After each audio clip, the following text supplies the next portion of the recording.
The woods had been quiet for too long, and that was what unsettled me most. No wind stirred the leaves. No insects sang. Even the birds, which used to scream at dawn like they were afraid of something unseen, had abandoned the place. I stood at the edge of the tree line, breathing in the damp, rotting scent of soil and moss, feeling the weight of the forest lean toward me as if it recognized my shape. I hadn't planned on coming back. Some places are meant to stay in memory, sealed off and untouched, but the older I got, the more the woods followed me. They appeared in my dreams, stretching endlessly, their shadows longer than they should be.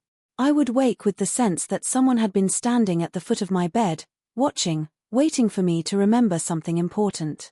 The cabin was still there, hunched and crooked, its windows black with age and grime. As I pushed the door open, the hinges screamed like they were warning me away. Inside, the air felt stale but familiar, as though it had been holding its breath for years, expecting my return. Dust coated every surface, yet the floor near the doorway was strangely clear, as if something had been pacing there recently. That first night, I heard it. Not a footstep. Not an animal. A voice. It came from the woods beyond the window, soft and deliberate, carrying my name as though it had practiced saying it. The sound slipped through the trees and into my chest, tightening something deep inside me. I didn't answer. I couldn't. Because the voice didn't sound curious or confused. It sounded certain. I sat there in the dark, listening as the forest seemed to lean closer, the silence thickening between each breath. Somewhere beyond the reach of the lantern's glow, something moved slowly, patiently, already knowing who I was, already knowing how to call me home. He returns to the woods not out of bravery or curiosity, but because time has failed to erase what was planted there in childhood. Years have passed, yet the memory remains unfinished, like a door that was never fully closed. Life elsewhere continued, cities, jobs, conversations, but beneath every normal moment lived the same unease, the same sense that something had been left behind and was quietly waiting. The woods were not simply a place, they were an interruption in his life's timeline, a moment that refused to settle into the past.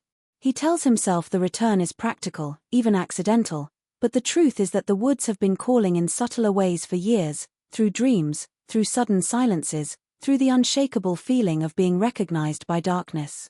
As a child, the forest felt vast but familiar, a place where shadows stretched too long at dusk and paths seemed to shift when no one was looking. There was an incident, never clearly remembered, never clearly forgotten, that marked the end of his innocence. Adults explained it away as imagination, stress, fear, but explanations never matched the weight of what lingered inside him. Something watched him then. Something learned him. And though he left, grew older, and built distance, the memory aged alongside him, changing shape but never fading. Now, standing at the tree line again, he feels the same pressure behind his eyes, the same instinct to count the spaces between trees as if they might move when unobserved. The air is thicker here, heavier, carrying the scent of decay and rain-soaked earth, and with it comes the realization that the forest has not forgotten him. Places change when people leave, but this place feels preserved, expectant. It doesn't greet him like an old friend. It studies him like a problem it has been solving for years. His return is less a choice and more a surrender to an unresolved truth. He believes that if he walks far enough back into the woods, if he stands where he once stood, the memory will finally reveal itself in full, stripped of childhood distortion. He doesn't yet understand that the forest doesn't exist to give answers, only to continue what was started long ago. The first step he takes beyond the tree line is not a return home, but an entry into something that has been patiently holding his place, waiting for the moment he would come back and remember why he was never meant to leave. The first night in the woods strips away any illusion that his return will be quiet or uneventful. Darkness arrives quickly, heavier than it should be, pressing against the cabin walls as if the forest itself is leaning in to listen. Sleep refuses to come. Every small sound sharpens, amplified by silence that feels deliberate rather than natural. He lies awake, counting breaths, telling himself that unfamiliar places always sound strange at night, that fear fills in gaps where reason hesitates. Yet the unease does not fade. It settles, patient and observant. The whisper comes without warning, threading through the trees with unnatural clarity. It is not loud, yet it carries his name perfectly, spoken in a tone that does not question or search. There is no hesitation in it, no uncertainty, as though the speaker has always known how to say it. The sound slips through the cracked window and into the room, wrapping itself around his thoughts. His body reacts before his mind can, muscles tightening, breath caught halfway in. He does not answer, not because he is unsure, but because something inside him understands that responding would mean being acknowledged in return. He listens, straining to identify the voice, to assign it a face or memory. It does not belong to anyone he knows. There is no accent, no age, no emotion he can grasp. It feels stripped of human warmth, yet intimately familiar, like hearing a memory speak aloud. The forest remains still, offering no other noise to disguise or explain it. No rustling leaves, no animals fleeing. Just that single sound and the silence that follows, stretched so thin it feels ready to tear. When the whisper comes again, it is closer. Not physically nearer in the way footsteps would be, but more precise, as though whatever speaks is adjusting itself, learning the exact way the name should sound in the air. He realizes then that the fear is not rooted in the possibility of being watched, but in the certainty of being recognized. There is something deeply wrong in the idea that the woods know him well enough to call him without seeing him. He does not leave the cabin. He does not look outside. The instinct to remain still overrides curiosity, as if movement itself might confirm his presence in a way the voice is waiting for. Hours pass in fragments, broken by the sound of his own heartbeat and the memory of that whisper replaying in his head. By morning, the fear has not lessened. It has settled into something colder and more enduring, the understanding that the woods did not call out to find him. They called out because they already knew he was there. Morning light reveals nothing out of place at first, which unsettles him more than any obvious sign of intrusion would have. The woods stand exactly as they did the night before, quiet and indifferent, as if the whisper had never happened. He convinces himself that exhaustion shaped the fear, that the voice was a trick of a restless mind. It feels necessary to believe this, if only to justify stepping outside. The air is cold and damp, carrying the scent of wet leaves and old bark, grounding him in something that feels real and explainable. It is only when he circles the cabin that he notices the marks in the soil. Footprints press deep into the soft earth near the doorway, clear and deliberate, as though someone stood there for a long time. He kneels, studying them, and a slow, creeping realization settles in. The size is wrong in a way that feels precise. The spacing is familiar. He measures the distance between each step with his eyes, then with his own feet, heart pounding as the alignment becomes undeniable. They match his stride exactly, not close, not approximate, but exact in a way that leaves no room for coincidence. A cold weight drops into his stomach as he follows the trail. The footprints lead away from the cabin and into the trees, pressing forward with confident direction. There is no sign of hesitation, no circling or wandering, only a steady progression deeper into the woods. What disturbs him most is not that someone has been there, but that the path tells a story he doesn't remember living. These are not the marks of someone approaching or leaving in a hurry. They are the marks of someone who knew exactly where they were going. He searches for a second set of prints, some indication of an intruder arriving or departing, but finds nothing. No animal tracks overlap them. No drag marks, no scuffs, no breaks in the pattern. The forest floor beyond the trail remains untouched, as though it made room for only one presence. He becomes aware of how silent the woods are again, how sound seems to sink into the ground rather than echo. Standing at the edge of the trail, he feels a sharp disorientation, a brief but terrifying doubt. If these footprints belong to him, then when were they made? He knows he never left the cabin during the night. He remembers the fear, the stillness, the hours spent listening. Yet the earth tells a different story, one written with his weight, his balance, his shape. The idea that something else could move with such accuracy unsettles him more than the thought of being followed. He does not step into the trail. He watches it disappear between the trees, the impressions growing fainter but never breaking, and understands that whatever walked there did not come from the woods to reach the cabin. It left the cabin to return to the woods. The discovery of the journal happens by accident, the kind that feels guided only after it is too late to undo. He is searching for reassurance, for something solid and human to anchor himself after the footprints, when one of the floorboards near the hearth gives slightly under his weight. The sound is dull and hollow, wrong in a way that draws his attention immediately. He kneels, pries the board loose with stiff fingers, and uncovers a narrow space beneath, dark and dust-choked, as though it has been sealed off deliberately. Inside lies a journal wrapped in brittle cloth, its edges warped and yellowed with age. The paper smells faintly of mildew and smoke, and when he opens it, the handwriting greets him like a stranger's voice caught mid-confession. The entries are dated decades earlier, written by someone who once lived in the cabin and clearly believed the woods were alive in ways that could not be proven. At first, the words seem rambling, paranoid, filled with observations about sounds, shadows, and the sensation of being watched.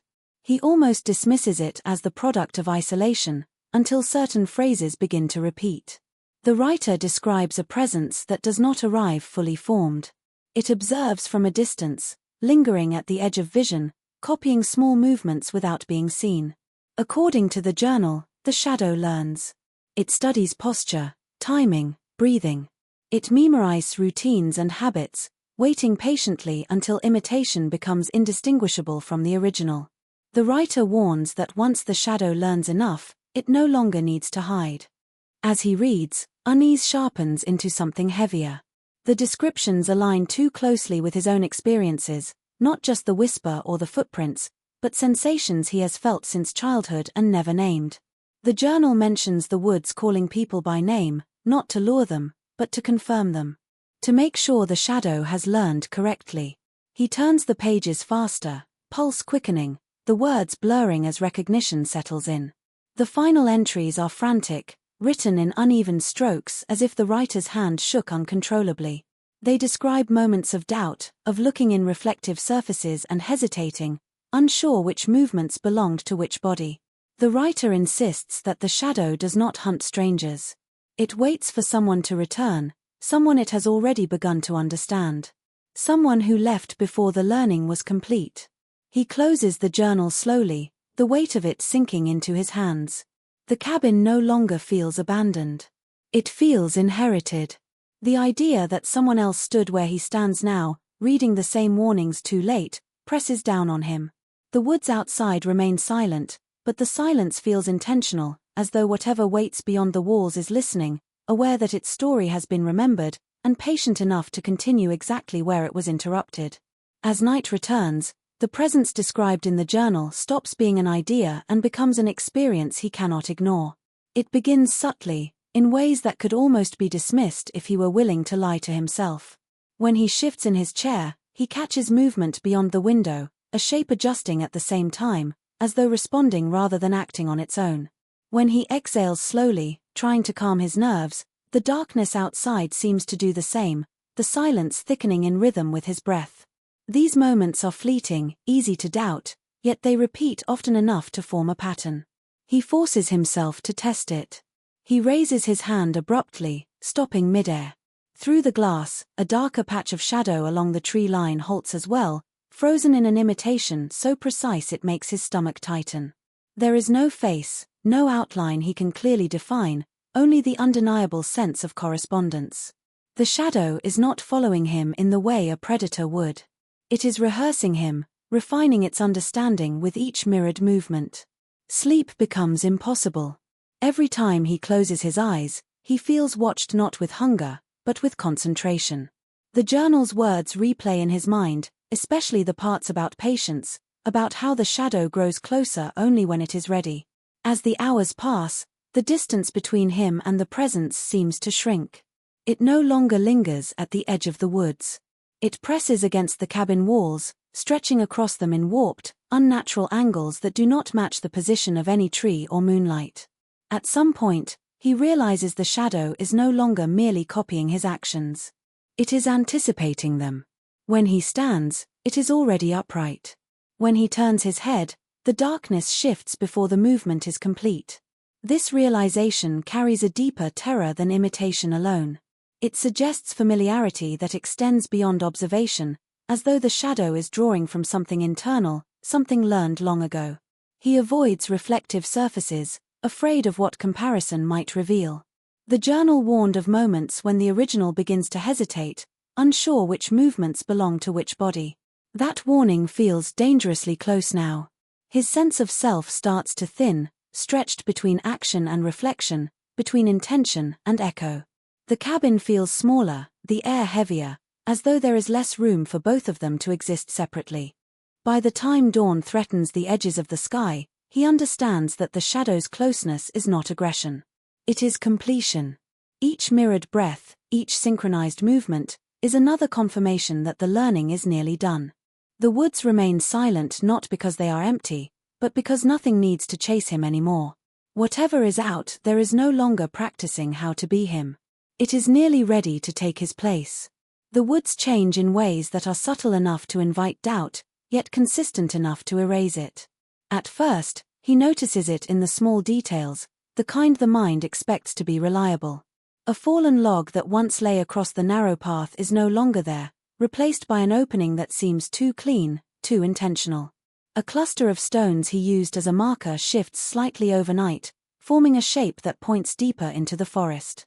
These alterations are never dramatic, never impossible, but they accumulate, bending his sense of direction until memory and reality no longer align. He tries to map the paths, marking trees with shallow cuts, tying scraps of cloth to low branches.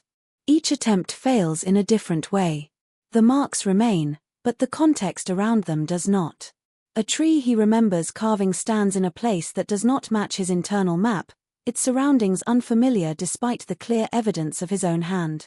The woods seem to preserve proof of his presence while rearranging everything else, as though guiding him without erasing his participation. As he ventures farther, the forest closes in. Paths narrow where he hesitates and widen where he steps forward, responding not to his movement but to his intention. There is a growing sense that resistance is noted, that the woods recognize doubt as easily as certainty.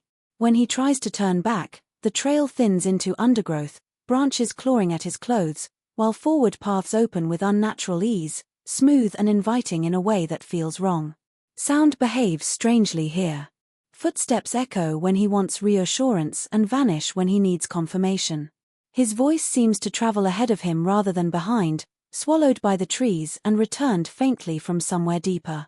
The forest does not feel hostile, but purposeful, like a mechanism slowly engaging after years of dormancy. He begins to understand that the woods are not guiding him randomly. They are aligning him. There are moments when the paths form familiar shapes, curves, and clearings that mirror half-remembered dreams from childhood. The realization unsettles him deeply. These are not memories of the place as it was, but impressions left behind, patterns learned and stored. The forest is not creating new roots. It is restoring old ones, leading him back toward something that never fully concluded. The deeper he goes, the harder it becomes to measure time. Light filters through the canopy in ways that feel delayed, as though the day is stretching itself to accommodate his progress. Fatigue sets in, but stopping feels impossible, like standing still in moving water. The sense of being led grows stronger, accompanied by the quiet certainty that every step forward is narrowing his options. He no longer wonders whether the woods are alive. He understands that they are cooperative. They do not hunt, threaten, or chase. They adjust, shape, and remember. Each altered path, each shifted landmark, is a careful correction, ensuring he reaches the exact place where learning finishes and replacement becomes effortless. The shadow begins to speak, first in fragments, then in sentences that slice through the night air with impossible precision. At first, he thinks he is imagining it, hearing words shaped from memory or fear, but the voice grows more insistent, more accurate, until denial is impossible. It speaks of moments he has lived alone, details so private that no other human could know them, the exact way he tilts his head when he is uncertain, the cadence of his laughter when no one else is around, even thoughts he had discarded as insignificant. The recognition in the words is not accusatory or cruel, but precise, clinical, and terrifyingly intimate. At night, he hears his own past recited, as if the shadow has reviewed every fragment of his life. It names old friends, forgotten arguments, and childhood secrets with an unerring calm. The air grows dense, heavy with the sense of being catalogued, measured, and internalized. Sleep becomes a distant memory, replaced by the constant awareness that everything he has ever done has been observed and is now known. Each whisper reinforces the shadow's intelligence, its capacity not merely to mimic, but to understand the essence of who he is. He tries to avoid eye contact with reflective surfaces, afraid that seeing the shadow in parallel with himself will confirm the truth he dreads. The voice does not call from a location he can pinpoint. It is everywhere and nowhere at once, drifting along the wind, emanating from the trees, sometimes seeming to come from the very floor beneath him. It articulates thoughts that had been private even from his own awareness, words forming sentences he never spoke aloud, revealing the depth of the shadow's learning. The realization that the shadow knows his inner life shifts his fear from apprehension to existential dread. It is no longer just an observer or imitator. It has breached the boundary between outside and self, merging knowledge and reflection until the line separating him from it blurs. He finds himself hesitating mid-motion, doubting whether an act originates from his own intent or has been predicted, rehearsed, and mirrored by the dark presence. The shadows in the cabin stretch differently now, angles and shapes that mimic his posture and gestures even when he moves slowly and deliberately. The forest itself seems to recognize the shift. Night sounds adapt, the wind pausing, animals vanishing, the space around him growing almost preternaturally quiet as if in anticipation.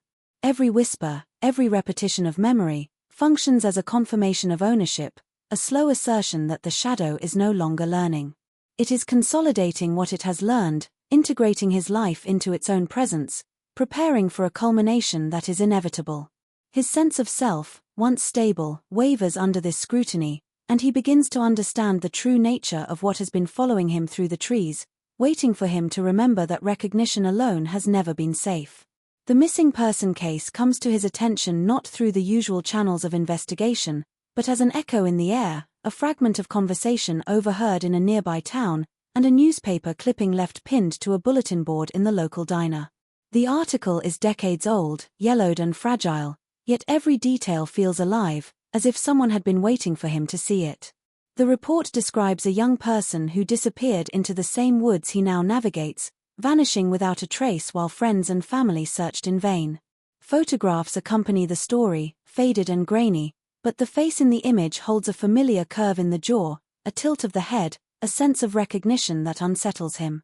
The realization that the event took place so long ago, yet feels intimately connected, sends a shiver down his spine.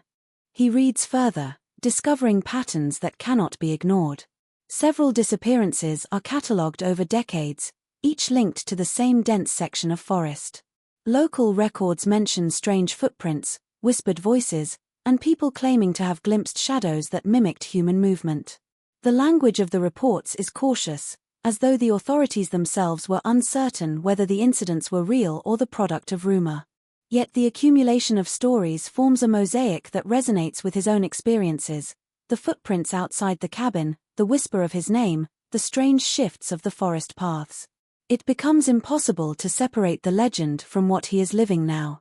He feels a creeping sense of inevitability as he pores over the details.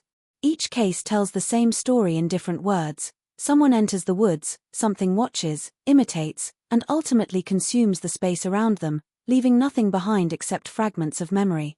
He notices subtle discrepancies in the official accounts, like the way witnesses describe sounds or movements they could not explain.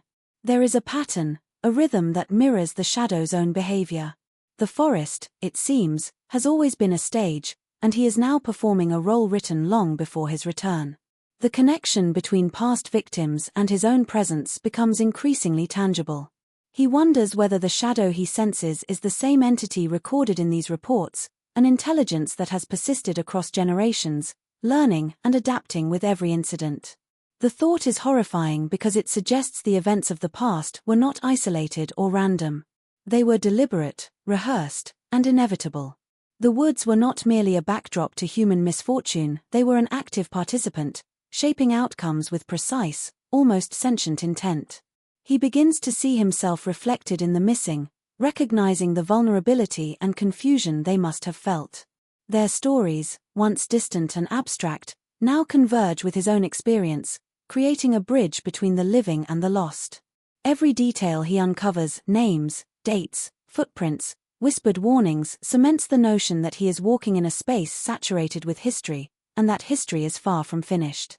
The realization carries a weight that presses down like the trees themselves, and he feels the oppressive truth of continuity.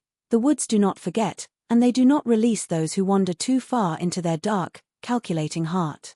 The realization hits slowly, like the cold pressing in from every shadowed corner of the woods, creeping through him until it fills every thought and shatters every assumption he had carried. At first, he tried to frame the shadow as an observer, a strange but passive presence that mirrored his movements and learned his habits.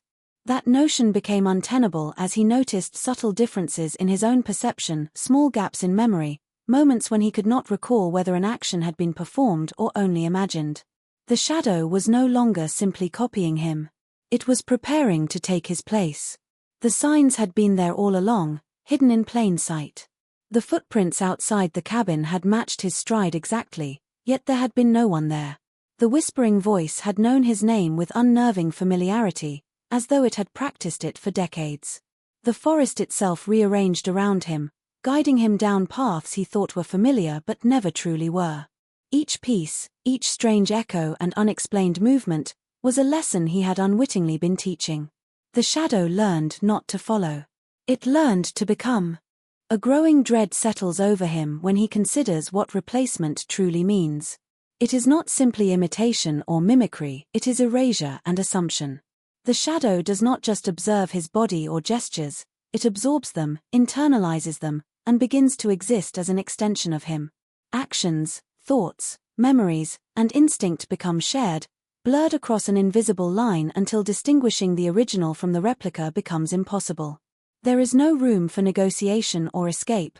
The shadow does not need to hunt because the forest itself ensures that the person it targets remains in place long enough to be absorbed. Resistance is irrelevant. The act of leaving or staying is secondary to the inevitability of replacement. He experiments with movements, gestures, even vocalizations, testing whether the shadow will respond in new ways. It does, but always with uncanny accuracy. It does not lag, it does not hesitate. The realization that the shadow can anticipate him, predict him, and internalize his choices reveals the terrifying truth. It has been rehearsing his life in the dark, shaping every motion, every pause, every thought toward a singular purpose. The forest has been its teacher, and he has been the lesson. In that moment, fear turns into a quiet, cold understanding. The woods are patient, deliberate, and meticulous. They do not capture victims randomly, they replace them. Those who disappear are not lost, they are overwritten. The missing do not vanish, their absence is the final proof of the shadow's success.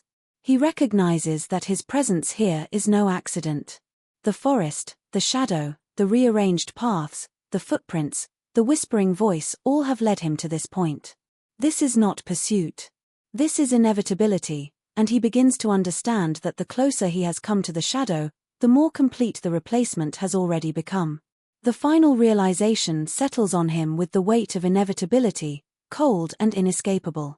For weeks he had believed he was the observer, the one navigating the woods, confronting the whispers, the shadow, the rearranging paths. Each discovery, each strange occurrence, had seemed like a test of courage or a chance to uncover a hidden truth. But now he begins to sense a fracture in his own identity, a subtle misalignment between memory and reality that cannot be ignored. He remembers entering the forest as a child, the fear, the strange silence, but fragments of that memory feel borrowed, like someone else's recollection stitched together with his own. He questions whether the person walking these paths is truly him, or merely a version of himself that the shadow has been constructing, rehearsing, and replacing piece by piece over decades. The thought is horrifying because it reframes every experience he has had. The footprints outside the cabin, the whispers calling his name, the shifting paths of the woods, the mirror-like imitation of his movements, all were never signs of pursuit but of substitution. The shadow does not chase what is already present, it nurtures it, cultivates it, until the original is no longer distinguishable from the copy. The idea that he may not be the original person who entered the woods at all begins to twist his perception of time, memory, and self. He cannot trust his recollections because the shadow may have planted them, altered them, or even stolen them to complete its mimicry. He notices the smallest anomalies first, the way his hands feel unfamiliar when he moves them, the odd hesitations in thought that do not belong to him, the dissonance in his voice when he speaks aloud. These are not fleeting lapses, they are evidence of a gradual replacement, a rewriting of his essence that began long before he consciously returned to the forest.